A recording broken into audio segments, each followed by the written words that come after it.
El hedor es abrumador. Un olor dulce y empalagoso se mezcla con el aroma ácido del incienso que intenta desesperadamente enmascararlo. Ante los cardenales y obispos reunidos en la grandiosa Basílica de San Juan de Letrán se sienta el acusado. Pero este no es un hombre vivo. Es un cadáver pálido y putrefacto, con los ojos hundidos y la mandíbula quizás sellada con alambre, apoyado torpemente en un trono papal. Vestido con las ricas vestiduras de su cargo, que ahora se burlan de su estado macabro, el cuerpo del Papa Formoso, muerto hace 9 meses, está en juicio. Su sucesor, el Papa Esteban V, lo mira con furia desde su propio trono, su rostro contorsionado en una máscara de ira, sus acusaciones resonando en los sagrados pasillos. Un diácono se para junto al cadáver, un abogado macabro, obligado a responder por el pontífice silencioso y en descomposición. Se leen los cargos: perjurio, violación de la ley canónica, aspirar al papado de manera ilegal y realizar ritos sagrados como laico.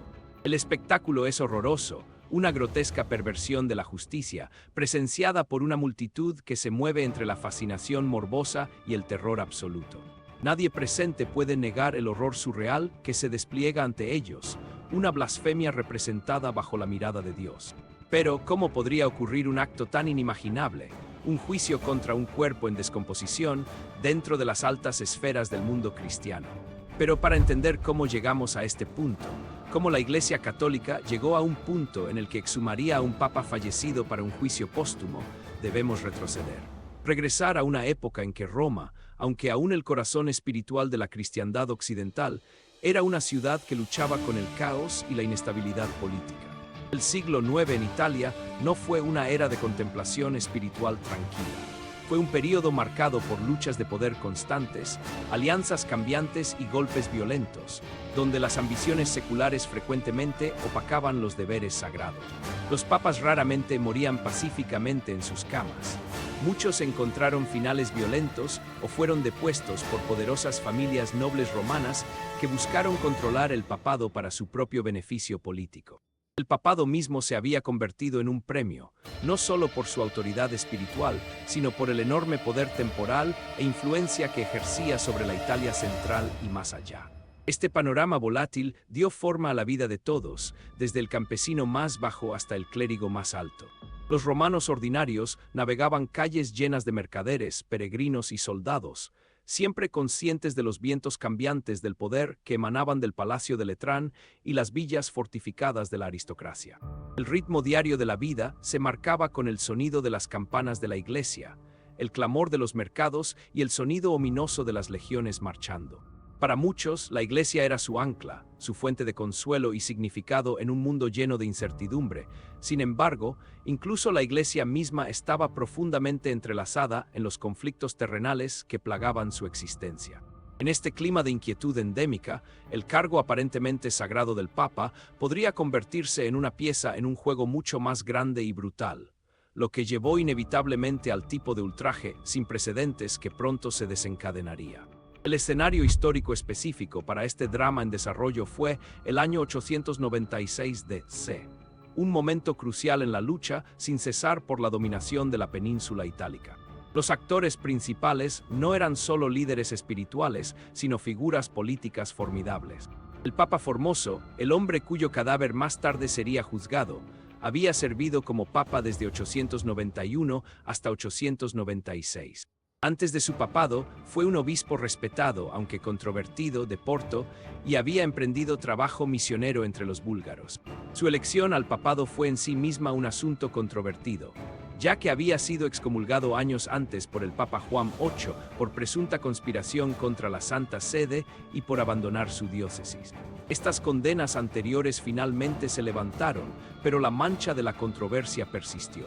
Formoso se había involucrado profundamente en la política secular de su época, principalmente al invitar al emperador Arnulf de Carintia, el emperador carolingio, a intervenir en Italia para contrarrestar el creciente poder de la facción de Spoleto. Esta poderosa familia aristocrática, liderada por Guy III y más tarde por su hijo Lamberto de Spoleto, buscaba afirmar su control sobre Roma y el papado, a menudo a través de la intimidación y la fuerza militar. Formoso coronó a Arnulf como emperador romano sagrado en 896, un movimiento que directamente desafió las aspiraciones de la familia de Spoleto. Este alineamiento con el poder franco granjeó a Formoso la enemistad de los Spoleto, quienes lo vieron como un traidor a los intereses italianos y un títere de un poder extranjero. El escenario estaba listo para una confrontación brutal, no solo entre familias rivales, sino entre visiones competitivas para el futuro del papado y el control de Roma en sí. Fue dentro de este caldo de cultivo de intrigas políticas que se sembraron las semillas de un crimen eclesiástico sin precedentes, un crimen que pronto haría que toda la ciudad se arrodillara en incredulidad. El primer indicio de que algo estaba profundamente mal, de que los cimientos de la estabilidad se estaban resquebrajando, surgió mucho antes de que Formoso ascendiera al trono papal. Su propia carrera estuvo marcada por la controversia, una atracción casi magnética hacia el conflicto. En 872, como obispo de Porto, se consideró un candidato principal para el papado, una clara indicación de su influencia y ambición. Sin embargo, fue pasado por alto y el Papa Juan VIII, un hombre con una voluntad férrea, se convirtió en su rival. Más tarde, Formoso fue acusado por Juan VIII de conspirar contra la Santa Sede, haber supuestamente alentado una revuelta, intentar convertirse en papa y hasta abandonar su diócesis de Porto. Estos cargos llevaron a su excomunión en 876 y a un juramento forzado de que nunca regresaría a Roma ni reanudaría sus funciones episcopales. Esto no fue un asunto menor. Una excomunión privaba a un hombre de su estatus dentro de la Iglesia, condenando su alma. Sin embargo, Formoso, resistente y políticamente astuto, logró que estas censuras se levantaran en 883 por el sucesor de Juan VIII, el Papa Marino I. Incluso fue reinstalado como obispo de Porto. Este perdón, sin embargo, no borró el recuerdo de sus supuestas transgresiones ni del juramento que supuestamente había roto. Su regreso a la gracia, lejos de resolver viejas cuentas, solo puso de relieve las profundas fisuras dentro del clero y la aristocracia romana. La facilidad con la que se podían emitir, levantar y reemitir excomuniones reflejó una fragilidad sistémica, una weaponización del poder espiritual para fines temporales. Este ciclo de acusación y rehabilitación estableció un peligroso precedente, demostrando que incluso las condenas espirituales más graves estaban sujetas a manipulación política, creando un entorno en el que actos futuros de represalia, por extremos que fueran, podrían percibirse como justificados. Y el escenario se estaba preparando para una confrontación mucho más grotesca de lo que nadie podría haber imaginado. Al ser elegido papa en 891, Formoso enfrentó inmediatamente la tarea abrumadora de navegar las traicioneras aguas políticas de Italia. Su papado, aunque relativamente corto, estuvo definido por una elección crítica que finalmente sellaría su destino póstumo. El asunto más apremiante era el poder creciente de los duques de Spoleto, quienes se habían convertido en la fuerza dominante en la Italia central, sosteniendo la corona imperial y controlando efectivamente Roma. Formoso, temeroso de su influencia abrumadora y quizás recordando sus propias luchas pasadas con facciones poderosas, buscó activamente contrarrestarlos. Su estrategia fue peligrosa, miró hacia el norte, hacia el Imperio Carolingio. En 894 envió un llamado urgente a Arnulf de Carintia, rey de Francia Oriental, implorándole que interviniera en Italia, prometiéndole la corona imperial si liberaba a Roma del dominio de Spoleto. Este fue el momento que verdaderamente puso en marcha la cadena de eventos trágicos. Arnulf respondió, lanzando una campaña militar que lo vio tomar Roma en 896. Formoso entonces coronó a Arnulf como emperador romano sagrado en la Basílica de San Pedro. Este acto, aunque estratégicamente diseñado para asegurar la independencia papal, fue un golpe directo y devastador a las aspiraciones de Spoleto, efectivamente anulando su reclamo al título imperial y su dominio percibido sobre Roma. Fue un riesgo calculado, un desafío directo a una familia formidable que no olvidaría tal afronta. La profunda y visceral ira de la facción de Spoleto y sus aliados, ahora despojados de su prestigio duramente ganado, hervía bajo la superficie. Formoso, a sus ojos, había cometido un acto de traición política imperdonable, invitando a un poder extranjero a entrometerse en asuntos italianos. La unción de Arnulf, destinada a solidificar un nuevo orden, se convirtió en lugar de eso en la declaración de guerra inignorable contra los Spoleto, una declaración que pronto sería repaidada con una venganza que trascendía los límites de la vida y la muerte. un acto tan depravado que haría que el estómago se revolviera en horror. Formosus murió en abril de 896, solo unas semanas después de coronar a Arnulf, quizás por causas naturales exacerbadas por el intenso estrés político de su reinado. Sin embargo, su muerte, lejos de traer paz, solo intensificó el caos. La sucesión al papado se convirtió en una lucha desesperada y sangrienta por el poder. Primero, Bonifacio V fue elegido, pero su pontificado duró solo 15 días antes de morir, posiblemente asesinado o sucumbiendo a una enfermedad. La rapidez de esta sucesión subraya la inestabilidad total que agarraba a Roma. Luego, en mayo de 896, Esteban V, el obispo de Anagni, fue consagrado como el nuevo papa. Este fue el punto de inflexión crítico, la introducción del antagonista central en este drama macabro. Esteban V no era solo un sucesor, era un partidario ardiente de la facción de Spoleto. Había sido ordenado obispo por Formosus mismo, una ironía que se perdería en la marea de su venganza furiosa. Su elevación al trono papal fue orquestada por la familia de Spoleto, particularmente por Lamberto de Spoleto, quien buscaba reafirmar su dominio y, críticamente, desacreditar la alianza de Formosus con Arnulf e invalidar retroactivamente su coronación imperial. Esteban V, ya sea por convicción genuina, presión política o una combinación de ambas, albergaba un odio intenso, casi patológico, hacia su predecesor. Sus primeras acciones como papa comenzaron a sugerir un acto de venganza sin precedentes. No solo condenó las políticas de Formosus, comenzó a cuestionar la legitimidad de todo su papado, llegando incluso a insinuar que Formosus nunca había sido un papa legítimo en absoluto. El escenario ahora estaba listo, no para una simple reversión política, sino para un espectáculo teológico y legal diseñado para aniquilar por completo el recuerdo y el legado del papa fallecido. Algo en esta repentina oleada de animosidad, este deseo inmediato y profundo de destruir la existencia entera de Formosus, no quite cuadraba, trascendía la maniobra política típica y sugería una obsesión más profunda y más siniestra. Todo apuntaba en una dirección. El Papa Esteban V, impulsado por las maquinaciones de Spoleto, estaba decidido a borrar el legado de Formosus. Sin embargo, la pregunta remains: ¿por qué un juicio póstumo? Esto no era práctica estándar. La exhumación de un papa para un juicio era un acto de sacrilegio sin precedentes, un movimiento tan extremo que conmocionó incluso a los romanos endurecidos de la época. Las leyes canónicas de la época simplemente no proporcionaban un procedimiento para tal caso. No había un precedente legal claro para juzgar a un hombre muerto, y menos a un papa fallecido cuyo reinado había sido oficialmente reconocido. Pero entonces surgió una interpretación escalofriante, o más bien fue impuesta agresivamente. La justificación de Esteban V para este grotesco espectáculo se basaba en dos argumentos principales. Primero, que Formosus había violado el juramento mencionado que había hecho en 876, prometiendo nunca regresar a Roma o reanudar funciones episcopales. Y segundo, que había transferido su sede original de Porto a Roma, lo que se consideraba un acto no canónico conocido como asterisco translatio asterisco. Este marco legal proporcionó una delgada capa de legitimidad para lo que, en su corazón, era una purga política brutal. Al declarar el papado de Formosus inválido asterisco ab initio asterisco desde el principio, Esteban V podía anular retroactivamente todos los actos oficiales de Formosus, incluidas las ordenaciones de obispos y sacerdotes, y lo más importante, la coronación imperial de Arnulf. Esto no se trataba solo de venganza personal, se trataba de desmantelar sistemáticamente una estructura política y eclesiástica entera que Formosus había construido. La ironía era que las justificaciones canónicas eran, en el mejor de los casos, débiles, torciendo puntos oscuros de la ley para adaptarlos a un resultado predeterminado, utilizando principios teológicos como arma para el poder secular.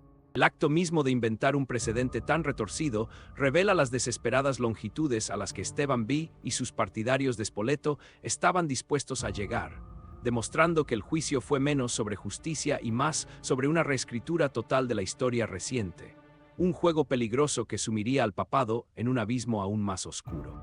La verdadera profundidad de la audacia del sínodo del cadáver yace en su flagrante desprecio por la práctica canónica establecida y su manipulación cínica de la autoridad religiosa. Lo que nadie habla suficientemente es sobre las profundas implicaciones del razonamiento legal de Esteban V. La idea de que el papado de un papa pudiera ser retroactivamente invalidado sobre tales bases no era solo controvertida.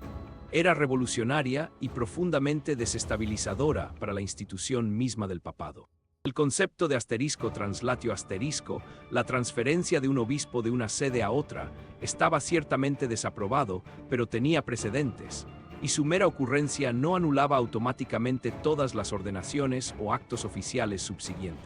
Además, el juramento que Formosus había hecho bajo el Papa Juan VIII de no regresar a Roma se hizo bajo coacción y era, por lo tanto, cuestionable canónicamente. La corte de Esteban V, compuesta principalmente por sus lealistas y simpatizantes de Spoleto, esencialmente creó una ficción legal.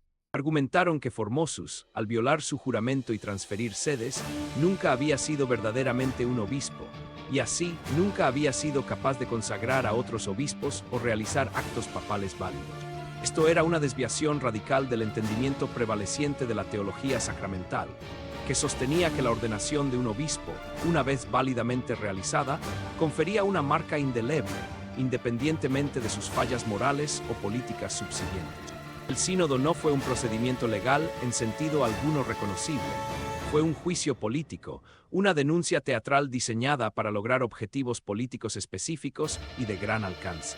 Al desenrollar toda la linaje espiritual de Formosus, Esteban V y los Spoleto buscaron borrar completamente cualquier rastro de la influencia de su enemigo e instalar su propia red de leales en posiciones eclesiásticas clave.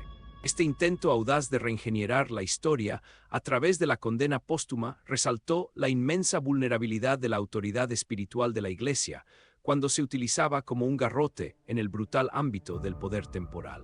El silencio del cadáver en el trono fue un testimonio de que la razón y la justicia habían sido abandonadas por completo en favor de una venganza cruda y desbridada. El sínodo del cadáver no fue solo un ataque a un papa muerto. Fue un golpe devastador para los vivos, específicamente para los innumerables individuos cuyas vidas y ministerios estaban irrevocablemente entretejidos con el papado de Formosus. Imagina la catástrofe personal para alguien como Gerardo, un joven hombre sincero, apenas en sus 30 años, a quien Formosus había consagrado como obispo de Ostia solo unos años antes. Gerardo había dedicado su vida a Dios, pasando por un riguroso entrenamiento, abrazando los votos solemnes de su oficio y sirviendo a su rebaño con devoción sincera. Creía que su ordenación era un acto sagrado, indeleble, un enlace directo en la sucesión apostólica. Ahora, de repente, su consagración, junto con la de todos los demás obispos, sacerdotes y diáconos ordenados por Formosus, fue declarada nula y vacía. El decreto del sínodo establecía que estos hombres debían ser reordenados por Esteban V, o en algunos casos, despedidos de sus oficios por completo. Para Gerardo, esto no era solo una anulación burocrática, era una crisis existencial. Su linaje espiritual fue cortado, sus años de servicio se volvieron insignificantes, su identidad como obispo fue arrancada. El costo psicológico debió haber sido inmenso, un profundo sentido de invalidación, vergüenza y traición. ¿Qué significaba esto para los sacramentos que había administrado? Eran los bautismos inválidos, eran las absoluciones vacías. La vida espiritual de comunidades enteras fue lanzada al desorden, su fe sacudida hasta su núcleo por los caprichos arbitrarios de la política papal. Gerardo, como muchos otros, se encontró en un limbo aterrador, cuestionando no solo la autoridad de la Iglesia, sino la naturaleza misma de su llamado. El sínodo, en su celosa persecución de venganza contra un cadáver, había creado una generación de hombres no hechos, cuyas identidades espirituales estaban destrozadas y cuya fe fue puesta a prueba en el crisol de este salvajismo eclesiástico sin precedentes, dejando una cicatriz que perduraría durante décadas, mucho después de que el hedor del cadáver hubiera desaparecido de los pasillos del lateral. La plena extensión de las motivaciones de Esteban V y los detalles exactos del sínodo del cadáver permanecen envueltos en la niebla histórica, en gran parte debido a un esfuerzo deliberado y sistemático por borrar el registro oficial. Los acta asterisco, las actas y decretos oficiales del sínodo, fueron inicialmente preservados, detallando los cargos, los procedimientos y las condenas. Estos documentos representaban la justificación formal para las acciones de Esteban V y la base para invalidar el papado de Formosus. Sin embargo, los papados subsiguientes, conmocionados por el sacrilegio, se movieron rápidamente para deshacer el daño. El Papa Teodoro II, quien sucedió a Esteban V en 897, convocó inmediatamente un sínodo que rehabilitó formalmente a Formosus, reinstaló al clero que había ordenado y, crucialmente, ordenó que los acta del sínodo del cadáver fueran destruidos. Esta directiva fue reforzada y ampliada por el Papa Juan IX en 898, quien presidió dos sínodos, uno en Roma y otro en Rávena, que condenaron vehementemente el sínodo del cadáver como ilegal y aborrecible. Juan IX prohibió explícitamente cualquier juicio póstumo futuro y ordenó que todos los registros relacionados con los procedimientos grotescos de Esteban V fueran quemados. Esta destrucción sistemática significa que los historiadores dependen en gran medida de los cronistas posteriores y de los decretos de los papas subsiguientes para su comprensión del evento.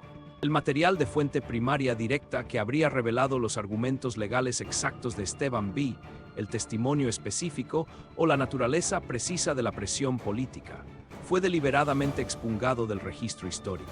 Este acto de supresión archivística significa que gran parte del detalle íntimo y granular de aquel día, las palabras precisas dichas, las nuances de las alianzas políticas y el verdadero alcance de la conspiración, permanece para siempre perdido.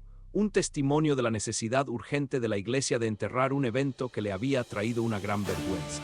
Lo que se ocultó no fueron solo documentos, sino la verdad no velada de un juego de poder brutal, un silencio que habla mucho sobre las profundidades de la depravación que la Iglesia buscaba olvidar.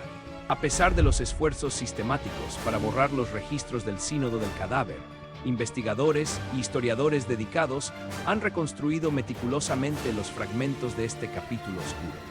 Historiadores del siglo XIX como Ferdinand Gregorovius, renombrado por su monumental Historia de la ciudad de Roma en la Edad Media, examinaron cuidadosamente una vasta serie de documentos papales posteriores, crónicas y decretos eclesiásticos.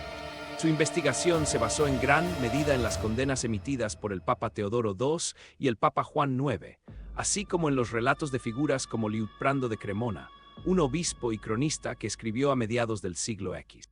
Aunque el trabajo de Liutprando, Antapodosis, ofrece un relato vívido, aunque a veces sensacionalizado, proporciona detalles cruciales que sobrevivieron a la purga sistemática de registros anteriores. Estas investigaciones revelaron que, aunque los acta directos habían desaparecido, las denuncias papales posteriores proporcionaban una comprensión inversa de lo que había sucedido. Por ejemplo, el Sínodo de Juan IX en Rávena en 898 enumeró explícitamente los errores y violaciones canónicas cometidas por Esteban V, confirmando indirectamente la naturaleza de los cargos contra Formoso y el procedimiento en sí. Los historiadores también examinaron cartas y decretos relacionados con la reinstalación del clero ordenado por Formoso, lo que indirectamente corroboró el hecho de que sus ordenaciones habían sido anuladas. Además, el análisis del panorama político, la lucha de poder en curso entre la facción de Spoleto y los leales carolingios, proporcionó el contexto crucial para comprender las motivaciones detrás de un acto tan extremo. Aunque no existe un documento fumata blanca del sínodo en sí, el trabajo investigador de estos académicos, que cruzaron múltiples fuentes a menudo sesgadas, permitió una reconstrucción creíble del evento, exponiendo no solo el juicio, sino también los intentos desesperados posteriores por enterrar su memoria. Rastrearon los contornos débiles de una verdad aterradora que se negó a permanecer escondida bajo las capas del tiempo y la censura, confirmando los detalles del horror. La explicación oficial proporcionada por Esteban V y sus aliados para el Sínodo del Cadáver, y la que intentaron consagrar en la ley de la Iglesia, se basó principalmente en la afirmación de que el Papa Formoso había cometido dos graves violaciones canónicas. En primer lugar, se le acusó de perjurio por haber violado el juramento que prestó al Papa Juan VIII en 876, nunca regresar a Roma ni reanudar sus funciones episcopales. En segundo lugar, y quizás más condenablemente en su opinión, Formoso fue acusado de la transferencia no canónica de sedes, moviéndose desde su obispado original de Porto para convertirse en el obispo de Roma, una práctica conocida como translate. El equipo legal de Esteban V, si se puede llamar así, argumentó que estos actos invalidaron toda la papalidad de Formoso ab initio, lo que significa que todas sus acciones como papa, incluidas las ordenaciones del clero y la coronación de Arnulfo, eran nulas y sin valor. Sin embargo, esta explicación oficial no resiste el escrutinio. El juramento que Formoso prestó a Juan VIII se hizo bajo una gran coacción, después de que había sido excomulgado. La ley canónica generalmente sostenía que los juramentos hechos bajo coacción no eran vinculantes. Más significativamente, el concepto de un juicio póstumo para un papa no tenía precedente en la larga historia de la Iglesia. Papas posteriores, como Teodoro II y Juan IX, condenaron rápidamente las acciones de Esteban V, no solo por su barbarie, sino por su falta fundamental de base canónica. El Papa Juan IX, en particular, decretó explícitamente que un hombre muerto no podía ser llevado a juicio, y que los cargos contra Formoso fueron fabricados por motivos políticos. La Iglesia, en su propio juicio, reconoció que la explicación de Esteban V no era un argumento legal válido, sino una manipulación cínica de la ley canónica, diseñada para justificar una purga política. Esta narrativa oficial se derrumbó casi tan rápido como se construyó, dejando atrás un legado de vergüenza y una clara condena del abuso de poder de Esteban V. La propia institución que lo sancionó lo repudió rápidamente, demostrando la fragilidad de las construcciones legales motivadas políticamente.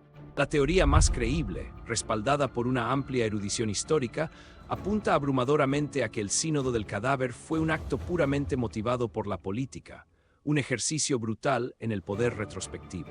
Esto no se trataba solo de corregir un error canónico percibido. Se trataba de que la facción de Spoleto, liderada por Lamberto de Spoleto y su madre Ageltrude, utilizara al Papa Esteban V como su instrumento para desmantelar retroactivamente toda la arquitectura política establecida por Formoso. El historiador Donald E. Keller, en sus detallados exámenes de los sistemas legales y políticos medievales, destaca cómo tales juicios, aunque raros y extremos, eran herramientas poderosas para la venganza faccional. La evidencia es convincente. Formoso había coronado a Arnulfo de Carintia como emperador, un desafío directo a las reclamaciones de autoridad imperial de los Spoleto y su influencia sobre Roma. Al invalidar la papalidad de Formoso ab initio, Esteban V buscó anular la coronación imperial de Arnulfo, restaurando así el prestigio de la familia Spoleto y permitiendo que Lamberto reafirmara su reclamación como el emperador legítimo. Además, la anulación de las ordenaciones de Formoso sirvió para purgar a sus partidarios de los puestos clave eclesiásticos, reemplazándolos con leales a los Spoleto y solidificando su control sobre la jerarquía de la Iglesia. La rápida sucesión de papas inmediatamente después de la muerte de Formoso, culminando en la ascensión de Esteban V bajo el patrocinio de los Spoleto, proporciona más evidencia de un golpe político calculado. La violencia extrema y el sacrilegio del sínodo enviaron un mensaje claro. Oponerse a los Spoleto significaba que ni siquiera su legado, ni siquiera sus restos estarían a salvo. Esto no fue un procedimiento judicial, fue un asesinato simbólico diseñado para aterrorizar y controlar, una demostración clara de que en el volátil panorama político de la Roma del siglo IX, el cargo de papa era un campo de batalla, y el arma definitiva era la manipulación de la autoridad espiritual para el beneficio temporal puro. El Sínodo del Cadáver fue el acto final de teatro político, un ejemplo aterrador de cómo el poder consume todo, incluso la santidad de la muerte. El horror verdadero, el hecho más disturbador que eleva al Sínodo del Cadáver de una mera intriga política a un momento de barbarie eclesiástica sin precedente, se desarrolló después del veredicto. Después de declarar a Formoso culpable de todos los cargos, el Papa Esteban V y su sínodo complaciente decretaron la forma más extrema de profanación. El cadáver fue despojado de sus vestimentas papales, no con suavidad, sino con una furia vengativa y brutal. Y luego, en un acto que trascendió incluso la más salvaje venganza política, se cortaron 3 dedos de la mano derecha. Estos eran los dedos que Formoso, como obispo consagrado y papa, había utilizado para administrar bendiciones, para realizar consagraciones, para hacer la señal de la cruz, las mismas herramientas de su autoridad espiritual. Fueron cortados, una mutilación deliberada diseñada para simbolizar la anulación completa y total de sus actos sagrados y su propio ser. Después de este acto horroroso, el cadáver mutilado fue arrastrado por las calles de Roma, un espectáculo público de degradación, antes de ser arrojado sin ceremonia al río Tíber. Esto no fue solo un acto simbólico. Fue una violación física y visceral de un cuerpo muerto, un testimonio del odio y la paranoia cruda y desenfrenada que habían consumido a Esteban B. y a sus patrocinadores. El Tíber, destinado a llevarse los desechos de la ciudad, se convirtió en el lugar final de descanso para un pontífice una vez reverenciado, su cuerpo sin llorar, su legado aparentemente aniquilado. La imagen de esos dedos cortados, las herramientas de la gracia divina arrojadas como desechos, sigue siendo el detalle más aterrador de toda la saga. Un recordatorio sombrío de hasta dónde puede llegar la crueldad humana, alimentada por la ambición política y el fanatismo religioso distorsionado.